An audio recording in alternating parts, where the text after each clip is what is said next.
All right, we get to have yet another conversation in which we look at inclusion awareness and its talent. And as we do that, I'm joined by Mr. Andrew Agassi, CEO of Brass for Africa. First of all, good morning to you. Good morning. You're most welcome. Thank you. Tell us more about Brass for Africa. Brass for Africa is an organization that drives social inclusion, social impact, using music. So we use music to drive impact in the areas of education, equality and health, and which is where we are here today to talk about talent, because music is our main vehicle for doing this change. All right. Yes. So in that being the introduction for Brass for Africa, a wider range of perspectives and skills do set a spark into innovation and lead to better problem solving and decision making. Now, embracing diversity and inclusion does empower children, especially as we're getting into the holidays, to engage their world with curiosity, with confidence, with kindness, to mention but a few. And so having this discussion with Andrew is going to help us understand how we can actually merge the two and enable our children to harness that talent, help our parents identify those talents, and help our communities support those talents. So that being said, give us the difference between diversity and inclusion when it comes to talent. So diversity simply means a range of different things. Inclusion can be best understood, especially if we talk about what it is not, because inclusion many times is confused with things like integration, you know, coming together. While integration and bringing people together is the start of achieving inclusion, inclusion, on the other hand, means that once people are together, you are providing an environment, resources. You're creating an enabling environment for people to meaningfully participate. And so inclusion goes beyond, for example, providing accessibility. You know, sometimes when we're talking about including people with disability, we're just thinking about ramps, we are thinking about, you know, these physical things, but inclusion goes beyond that. All right, so when you measure this, our child development here in Uganda, how are those two perspectives being, you know, addressed or being integrated into child development? I think in the context of what we are doing and this conversation, we are also focusing on children with disabilities. So when you're looking at children with disabilities, when you're looking at people with disabilities, inclusion means, and in the way that we use it with talent, inclusion means that you're giving young people, you're giving children something that they own, a training, a capability, a skill that actually allows them to be recognized. If you get recognition, then it means it opens a door. And so using talent, we are helping children and people living with disabilities to be able to open doors, to be able to participate in society, to be able to do something. With Brass for Africa, how are you using this too? Yeah, so we actually have programs across in the city. We work with partners. Currently, we work with mostly neurodivergent children. And then we also have a music program for children who are deaf or hearing impaired. And so, because music, as it is, you know, even scientifically, it really helps with the cognitive development.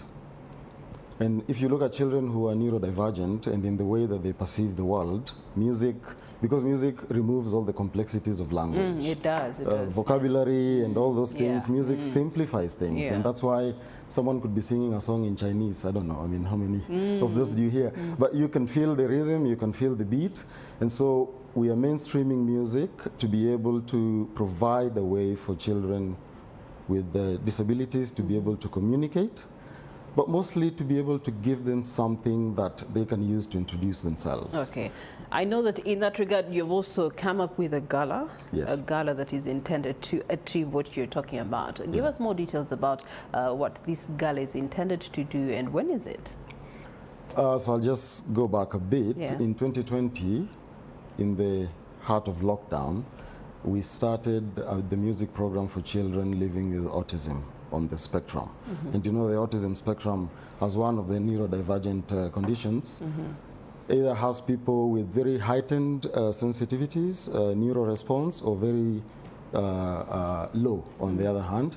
And so since 2020, we've been working with children, training them, patiently training them, investing in them, because it requires a different kind of approach to be able to achieve results.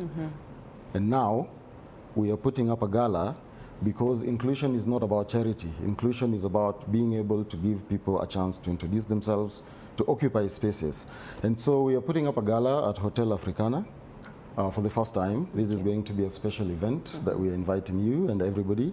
And it's on the 5th of December. And we have quite a nice program because we are looking at the spectrum of arts. So we will have musicians. Children who are on the spectrum are probably musicians? Musicians, okay. Yeah. They've been training, they've been putting in the work. Okay. Talent is all about your, what they call natural ability, or aptitude to learn. But even with talent, you need to sort of develop it. And what we've discovered as Brass for Africa and our partners working through music is that talent exists. And so for 4 to 5 years, we've nurtured this talent. We've given the children the opportunity to put in the work, to train, and now it's time for them to show. It's time for them to stand on the stage. Okay. It's time for them to sit on the stage with their instruments. Yeah. But again, we are talking about inclusion. So it's not a case of showing you a group of children living with various disabilities performing, but we have quite a rich program. There will be, one of the young men will be exhibiting his art, so there will be a gallery over there. There will be lots of crafts on display that actually people can interact with. It's also a really good opportunity for people to learn and appreciate what really goes into creating or developing an inclusive society. All right, Andrew, it will be on the 5th of December. What time does it start? How much do I have to pay as a parent? And then is my child entering for free? Yeah, so the gala is on the 5th of December. We start at 4, from 4 to 6. So there will be an art a gallery, a display, and then we'll go into the music program, with various performances. Early bird tickets go for 150 individual. We are also asking corporate entities to come on board, groups. You and your 10 friends can put 3 million, and you can have a table, and there will be really useful information there. Yeah. Until the 30th of November, you can get a ticket for 150. After that, it will be 200. And this money actually is helping us, first of all, to put up the event so that people can see what the children have to offer. But also, it can go a long way in providing some of the things that the children And want. as we close, how do we access the tickets? Also, the tickets are on Next Ticket. You can also go on our socials, Brass for Africa. We have links there on how you can access the ticket, our website. Yeah. Okay, thank you so much. Andrew Agassi from Brass for Africa. This is a very good initiative that is enhancing the different abilities our children and learning environments our children can use in order to be very, very good in society, but also develop in their earlier stages. And so watch out for that across their social media platforms. We also do have Stephen Bide, who is on ground joining us and just giving us a closing and a sneak peek into the weekend, what the politics of the weekend is going to look like. Good morning to you, Stephen. Yes, morning to you, Priscilla. Indeed, I'm coming to you from Nansana. It's another campaign day. I'm here with Nalongo Rose Chirabira. She's contesting for the woman member of parliament for Wakiso district. She has been an RDC before for this area of Wakiso, NTV, Masindi, and in so many areas. She has been working with NRM and she's a senior cadre. Good morning, Nalongo. Good morning, moderator. I'm called Chirabira Rose Nalongo. It's true, I am a former RDC of Kampala, Entebbe, Wakiso, and Masindi. And today I'm contesting as a woman MP for Wakiso district. How is the ground like, and what are the problems of Wakiso that need to be addressed? The problems of Wakiso, it is a mixture of so many issues. First of all, we have a problem of politics. There is a lot of politicking among the communities. People are being confused, being given false information. Government programs, it is true, they are not there on ground. People think that the government is deceiving them always. They are promising them empty promises, whereby it has caused them lose interest in the government. Very many are supportive, but very many again are not happy with how the current government is operating. Being an RDC in this area, I had learned a lot about the district, because the district itself is so huge, whereby it needs someone who has sober minds, by the way, who can go around and see how they can manage. Because being a representative of the president, you are given chances of reaching every corner, of this area. The district itself has around 720 villages. It has 8 constituencies. It has 27 sub-counties. When you add on town councils and municipalities, they total to 32 there. So the biggest problem, it contains a lot of people and of different tribes, religion. All those things are getting mixed up.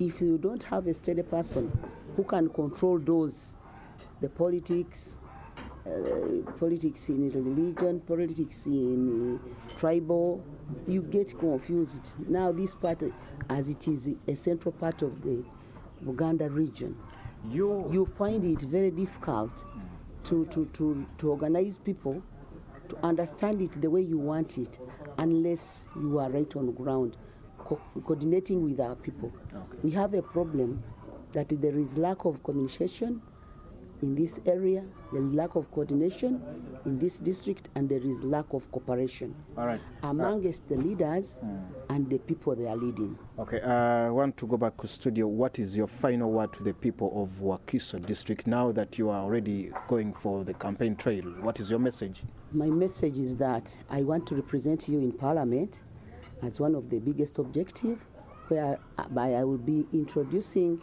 all what we feel that can be lobbed from Parliament for our people in order to get better services. 2, I want to look at the youth and the women, how to empower them more beyond where they are today. Because the government has done a lot to see that they are putting up some education status, but skilling in Wakiso is very much important now.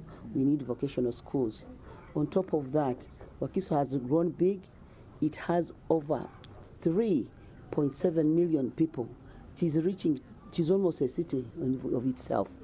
Thereby, we need areas to be covered. Like now, as we are having health centers, they are not enough for us now. We need a referral hospital. We need to have bigger markets. Let the government construct markets within these areas. As I'm going down, reaching in those small areas, we are finding people that they are even doing business on their doorway, on their entrances. Another area which they need to visit is the area of taxation. It has annoyed people beyond. People are being taxed beyond their understanding. It needs to be scrutinized. The taxes should be scrutinized. Then people know exactly who are the ones to pay those bigger taxes and the ones who are supposed to start meanwhile as they grow to give on pause, as we know. Another small thing I would like to address is the issue of property rate. As I'm moving down on ground, those are the issues I'm capturing from our people. People are confused with the property rates. Property rates is taken from the residentials, yet it is supposed to be taken from the properties, those ones which are doing business. Then the licensing, it's on another problem to the people. People have little capital, but the license is at the same level whereby people can't afford. So we are realizing that unless the government give a chance of getting good leaders who can put heads together and make sure they organize for the people to benefit out of this government. Another issue of which is also an importance is to do with the Uganda government. Briefly, because we are ending. Yeah, you are waiting. Okay. Buganda government